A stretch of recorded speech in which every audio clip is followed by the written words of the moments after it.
All right, listeners, get ready for a deep dive today. You guys have sent in some really interesting readings on love, specifically Ayn Rand's view of it. As a philosopher and novelist, she's known for her bold ideas, often unconventional. And her take on love is no different. We're going to really explore why her perspective stands out, especially from that typical love conquers all narrative we hear so often. Well, I think what's so interesting about Rand's view is she really flips the script Mm. on how we usually think about the purpose of love. She doesn't believe it's about fixing each other's flaws or filling some kind of emotional void. For her, it's more a force for celebrating the values you share and pushing each other to grow and achieve. Okay, I'm definitely intrigued. But she uses some pretty strong words to describe all of this, like reverence, worship, even glory. Those sound pretty intense when we're talking about romantic relationships, don't you think? Right, they definitely do. But to really grasp Rand's perspective, we have to understand her definitions of these terms. So for her, reverence in love means having a deep and genuine admiration for your partner's character and what they've accomplished. It's about recognizing their strengths, their values, their talents, and feeling a profound respect for who they are at their core. So it's not just about those initial sparks or those butterflies you get in your stomach. It's more about a deeper appreciation for the person you're with. Yeah, exactly. It's about seeing the best of them and feeling inspired by them, by who they are and what they represent. Have you ever met someone who just radiates a certain energy? Someone whose accomplishments or character make you think, wow, I really admire that person. Well, that's the kind of respect Rand's talking about. Okay, that makes a lot of sense. It's recognizing and valuing their strengths. But how about that word worship? It seems a bit, well, extreme, especially in a relationship between equal. Yeah, you're right. That's definitely the word that gets people's attention. Yeah. But Rand isn't talking about literal worship here. What she means is that love should inspire you to become a better version of yourself, to strive for your own greatness. And it's partly because of that admiration you have for your partner. Imagine a couple where one person is a musician and they're completely passionate about their art. The other partner, in Rand's view, wouldn't just passively support that. They'd actively encourage their partner to go after their music, maybe help them find gigs or even set up a studio at home. They'd be inspired by their partner's dedication and, in turn, be driven to pursue their own goals with that same passion. So it's almost like a contagious energy, where each person's drive fuels the other's growth. Yes, exactly. It's about pushing each other toward a shared vision of personal fulfillment. It's inspiring each other to reach your potential, not just accepting each other as you are. And this actually ties into Rand's idea of the upward glance. It's a metaphor she uses to describe how love should elevate you, push you towards growth and achievement. It's about striving for something more, together, always aiming higher. So it's not about settling into a comfortable routine, but challenging yourselves and each other to become better. Precisely. It's like two climbers using ropes, scaling a mountain together. They're each responsible for their own climb, but they support and inspire each other along the way. Each step gets them closer to the top.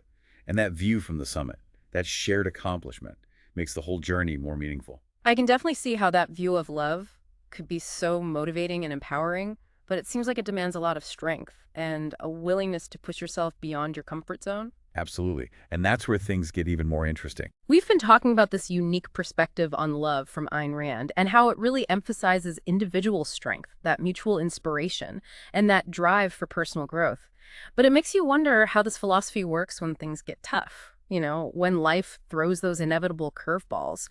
Does Rand's view offer any guidance when you're navigating those challenges? That's a really great question. It gets at the heart of how you can actually apply Rand's ideas.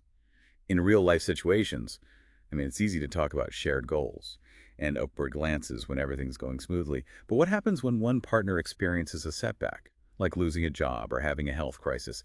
Does this tough love approach have space for vulnerability and support? That's what I'm curious about, too. It feels like there could be some tension between encouraging self-reliance and offering comfort during hard times. How do you balance those two things? Well, it's about understanding that supporting someone doesn't have to mean fixing all their problems or shielding them from pain.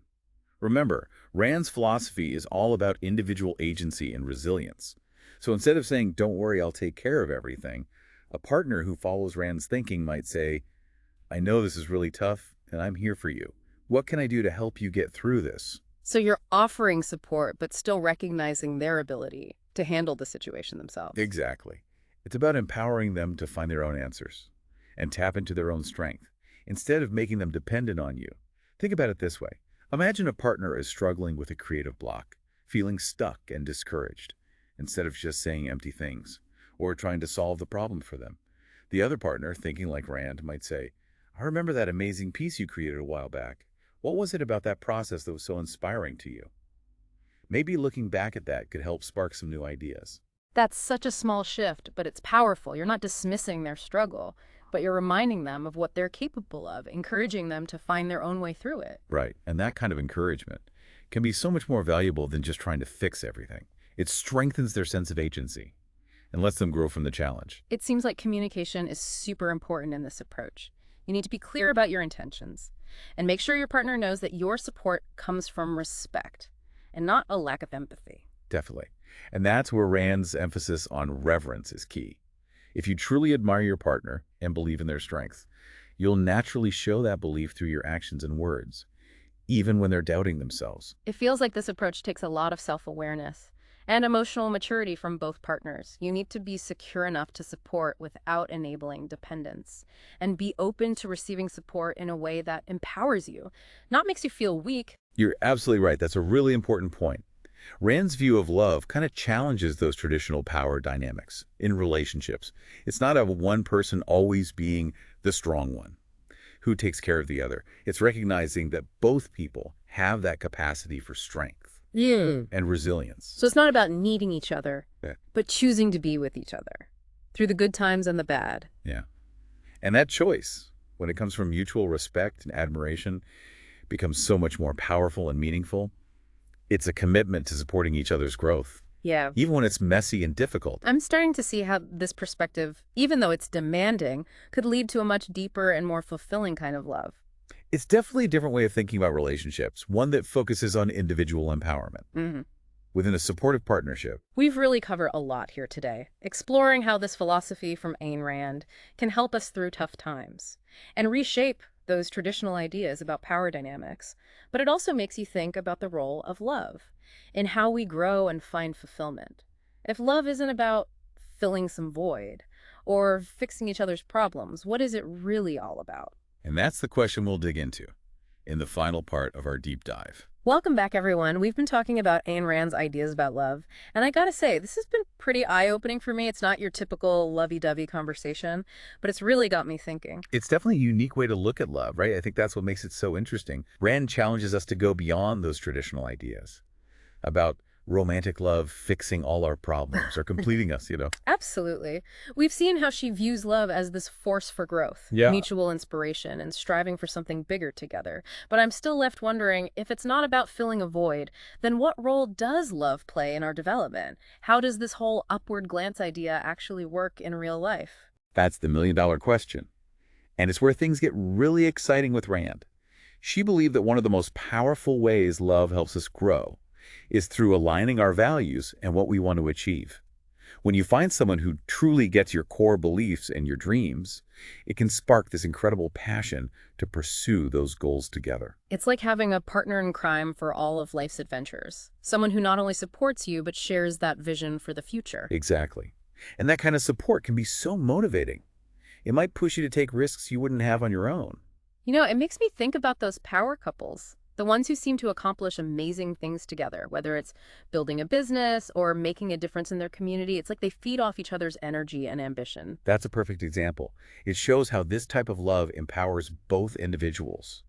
It's not about competing or one person being better. It's about both of you thriving and growing together, each bringing your own strengths to a shared vision. But wouldn't this require a lot of self-awareness and a willingness to be challenged even by the person you love? I mean, that's not always easy. You're right. That's where Rand's focus on individual strength comes in.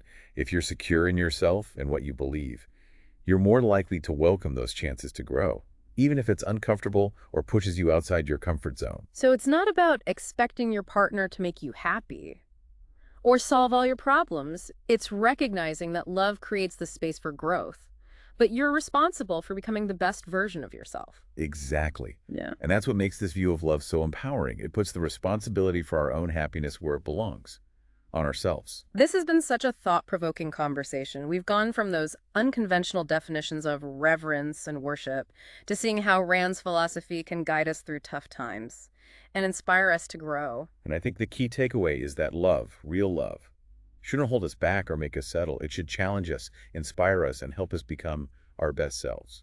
That's a great way to put it. It's definitely a different lens to view love through, but it's one that really resonates. Thanks for joining us on this deep dive into Ayn Rand's take on love. We'll see you next time on The Deep Dive.